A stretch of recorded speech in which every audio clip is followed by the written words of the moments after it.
வணக்கம். எல்லாம் வல்ல மூகாம்பிகையினுடைய அருளோடு இன்றைய தினம் உள்ள சிந்தனைகள்.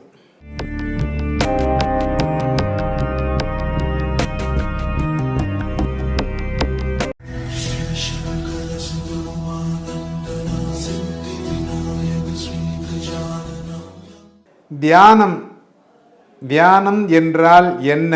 இந்த தியானத்தில் நாம் எப்படி தியானம் செய்ய வேண்டும்? ஒரு சிறுவனுக்கு இந்த தியானம் என்றால் என்ன என்று தெரிந்து கொள்ள வேண்டும் அப்படின்னு ஒரு ஆசை.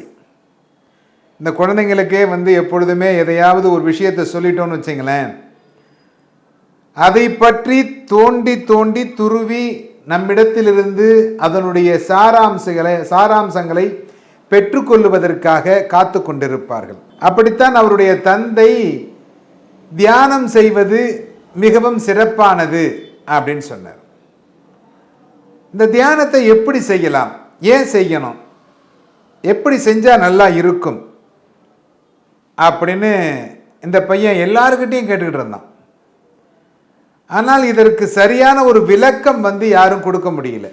கொடுக்க முடியாததுனால அவனுடைய தந்தைக்கும் இந்த கேள்வி சென்றது, இந்த தியானத்தை எப்படி பண்றது, தியானம்னா என்ன? இவனுக்கு யாரிடத்திலிருந்தும் பதில் வரவில்லை. ஒரு நாள் திருவண்ணாமலை செல்வதற்கான சந்தர்ப்பம் ஏற்பட்டது. அந்த சிறுவன் திருவண்ணாமலை சென்றான்.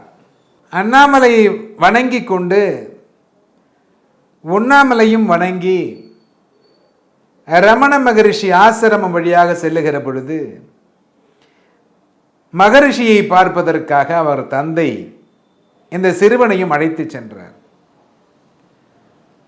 அந்த மகரிஷியை பார்த்தவுடனே அந்த சிறுவன் வணங்கி எல்லோரிடத்திலும் கேட்கின்ற அந்த கேள்வியை மகரிஷியிடத்திலும் கேட்டான். இந்த தியானம் என்றால் என்ன சுவாமி? இந்த தியானத்தை எப்படி செய்வது? இதை பற்றி நீங்கள், அதாவது குழந்தை ஒரு கேள்வியை கேட்கின்ற பொழுது மகரிஷிக்கு ஒரு புன்னகை.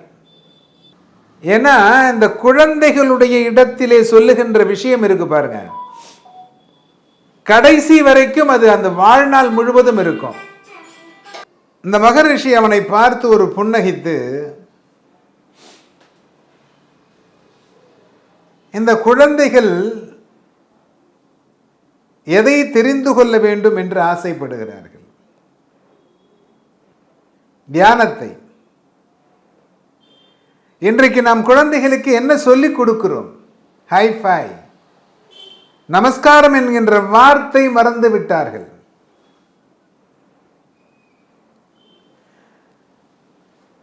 அந்த குழந்தை அந்த தியானத்தை மகரிஷி இடத்திலே கேட்ட உடனே ஒரே சந்தோஷம். இந்த குழந்தைக்கு ஒரு தட்டிலே தோசை ஒன்று கொண்டு வந்து கொடுங்கள் என்று சொன்னார்.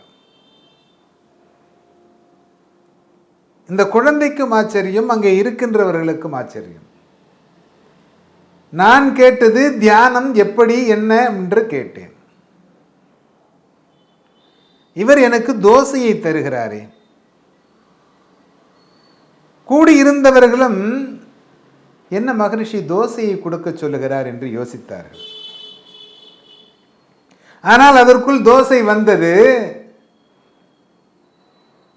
அந்த குழந்தை இடத்திலே அந்த தோசை கொடுக்கப்பட்டது தாம்பாலத்தில். மகரிஷி சொன்னார், நாம் அப்படின்னு சொன்ன உடனே நீ சாப்பிட ஆரம்பிக்கலாம், அடுத்த சொன்ன உடனே நிறுத்திடணும், மீண்டும் சொன்னா நீ சாப்பிடலாம். சிறுவனும் சரி என்று சொன்னான். முதல் உடனே வந்து விட்டது. பெரிய பெரிய வில்லைகளாக பீத்து சாப்பிட்டு கொண்டிருந்தான். அடுத்தும் சிறிது நேரத்தில் வந்தது, நிறுத்திவிட்டான். அதற்குள் யாரோ வந்தார்கள். அவரிடத்திலே மகரிஷி பேசிக் கொண்டிருக்கிறார். ஆனால் அந்த அப்படிங்கிற சப்தம் வரவில்லை. சின்ன சின்ன வில்லைகளாக பிச்சு போட்ட அந்த தோசை கையில் வைத்துக்கொண்டு மகரிஷியை தோசையும் மாறி மாறி பார்த்து கொண்டிருந்தான். நீண்ட நேரம் கவனம் முழுவதும் அந்த தோசையிலும் மகரிஷி மேலும் இருந்தது. ஏன்னா அவர் எப்ப சொல்ல போறாருன்னு தெரியல. கவனம் சிதறாமல் இருந்தார். வேறு சிந்தனைகள் இல்லை, வேறு என்ன ஓட்டங்கள் இல்லை. அருகில் இருக்கும் தந்தையின் மீது கூட ஞாபகம் இல்லை. ஏன்னா மகரிஷி என்கிற வார்த்தை எப்ப சொல்ல போகிறார்? கவனம் முழுவதும் அதில் இருக்கிறது. இந்த என்ற சொல் எப்பொழுது வரும் என்று தவித்துக் கொண்டிருந்தான். கவனம் முழுவதும் மகரிஷி மீதும் அந்த தோசை மீதும் இருக்கிறது. சில மணி நேரம் கழித்து அவர் அந்த அப்படிங்கிற சப்தத்தை கொடுத்தார். கடகட என்று சாப்பிட்டான். மகரிஷி இப்பொழுது உனக்கு புரிகிறதா என்றார். சுவாமி, நீங்கள் எனக்கு விளங்குவது போல் சொல்ல வேண்டும். ஆம், இந்த தியானம் என்பது இந்த தோசையை உண்பதற்கு முன்பாக ஒரு சொன்னேன், அதற்கு பிறகு ஒரு சொன்னேன். இடைப்பட்ட நேரத்தில் சிறிது நேரம் நீ அமைதியாக இருந்தாய், எதன் மீதும் சிந்தனை கொள்ளவில்லை, என் மீது மட்டுமே சிந்தனை வைத்திருந்தாய், என்னையே கவனித்துக் கொண்டிருந்தாய், என்னையும் அந்த சிறிய வில்லைகளான தோசைகளையும் கவனித்துக் கொண்டிருந்தாய் அல்லவா? ஆம் சுவாமி. அதே போல் நீ இறைவன் மீது பற்று வைத்து இறைவனை தியானித்துக் கொண்டிருக்க வேண்டும். உன்னுடைய மனநிலையை ஒருநிலைப்படுத்த வேண்டும். ஒருநிலைப்படுத்தி உன்னுடைய எண்ண ஓட்டங்களை ஒரே நேர்கோட்டில் கொண்டு வருகின்ற பொழுது இந்த தியானம் என்பது சரிவர நடக்கும். மகரிஷி எவ்வளவு அருமையான வார்த்தையை எவ்வளவு எளிமையாக சொல்லுகிறார் பாருங்கள். அந்த குழந்தைக்கு புரிய வேண்டும் என்பதற்காக